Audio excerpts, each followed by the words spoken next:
What up, family? This is your boy DMV Ken, the Neo Simmer, and we are back with another episode of Enter the Chat. And guess who just joined us? Yes, it is the Bishop tdjakes. How you doing, sir? Hi, everybody. Awesome. So we're currently playing Shredded right now. And Bishop, I know that you're incredibly busy and you don't get to game a lot, but I am interested on your take on gaming and people who love gaming. You are significant, and whether it is a big thing or a little thing, if it brings you gratification, if it brings you fulfillment, if it seems to fit the complexity of your life, because we are very complex people. We are not one-dimensional people. All of it fits. Wonderful. So, Bishop, besides gaming from time to time, what goes on for entertainment at the Jake's house? We got all kinds of activities and comedy shows and dramas and plays and spiritual elements and family fun. So, Bishop, I am an advocate for unconventional mental health therapy. We have music therapy, art therapy, and sports therapy. My chosen focus is video game therapy. I often hear people say that video games are a problem in our country, especially with our youth, because they're enamored by them. And as a believer, I don't want to lead other believers astray due to this practice. First of all, I live in a different world, but I don't see a lot of people losing their faith. My numbers are higher than they've ever been in the history of our ministry. I see a lot of people reaching out to something to hold on to comfort them, to ease them from their trauma and pain.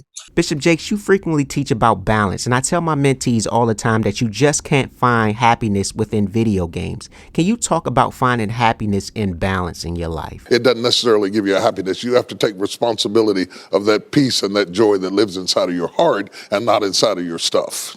So, Bishop, on YouTube, there's a lot of content creators, from gamers to any other thing that you can think about.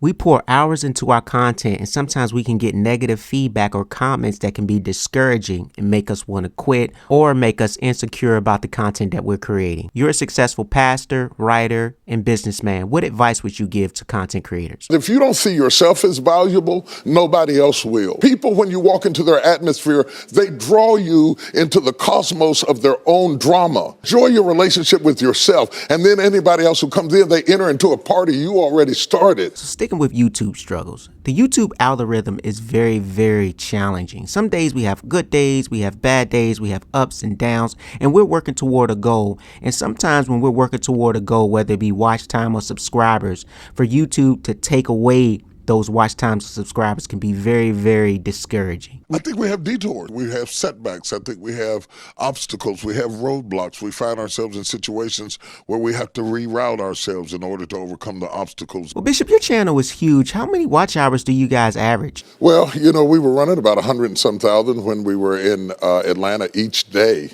300 some thousand over 3 days. Now we're going to 5 days. We've been doing about 80,000 in Dallas. I tell you, Bishop Jakes, it is a struggle on this platform. I mean, the editing work that requires to get these videos out. I wish I could sing, man. If I could sing, I feel like I'd be a lot further along with my subscribers and my loyal watchers. There's a certain level of maturity that has to come, and it comes to different people at different ages. Even the things that we have labeled as our lesser strengths still fit within the continuity of a purpose. You weren't supposed to be taller. You weren't supposed to be able to sing. If you don't sing, you weren't supposed to.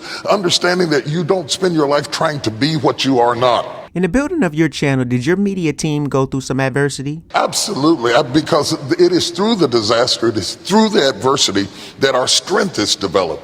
If everything went the way you wanted it to go, you wouldn't have anything to exercise by. It's a gymnasium of life where you get the workout, the resistance, and you find out things about yourself that you didn't know. I'm stronger than I thought I was. So, Bishop Jakes, I once said in a blog that YouTube is a very, very selfish platform where you just have a lot of people that are trying to build their own channels and really just don't have time to support others. What do you think is the best strategy for new YouTubers to try to achieve success on this platform? There is no fruit. Nature teaches us that there is no fruit without relationships.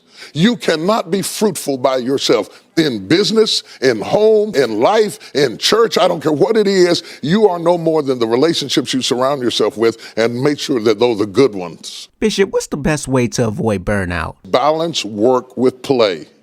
You can't do all of either one and be successful. And to those whom much is given, much is required. And if you work really hard and you're a really diligent person, make sure that you do some play to balance your life out. If you play real hard but you don't work very much, you're going to be fun, but you're going to be hungry. You have to balance that with your children. If you're always a disciplinarian, your daddy going to get you when you get home. I don't want to always be the police in the house. I get on my Instagram and I put crazy stuff. My kids die. Just yesterday, I put me sweating in the gym saying they said it's going to be fun, but it hadn't gotten fun yet. To let people know that everything is not serious every day. That's too much pressure. We've got way too much pressure on us to be the people we were created to be. Hey, Bishop, is it okay to celebrate your short-term accomplishments, or should you just keep your head to the ground and grind? Don't celebrate when you get to the finish line. Celebrate all along the way. Well, Bishop, we truly appreciate you joining us in the chat. You have been very inspirational and motivational, and we thank you and we truly appreciate you. As always, we like to leave our guests with the closing word, a word of inspiration that you have for the people. Bishop, you have the floor. No wonder when the storm was flashing and the lightning was rolling, and Peter had exhausted all of his expertise trying to manage a storm that suddenly had become unmanageable. Finally, in desperation, I don't know why it takes us so long to turn to God. Finally, after he tried all the tricks of the trade and still couldn't control the boat, he finally goes down to the bow of the ship where Jesus is asleep on a pillow.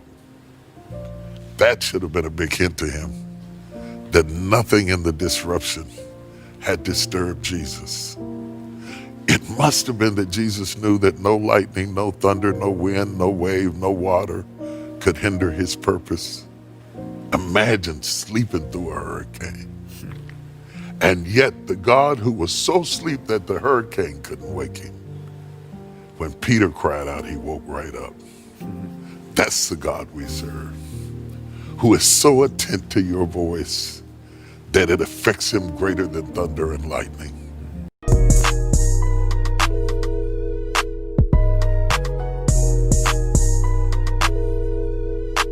Flawless victory.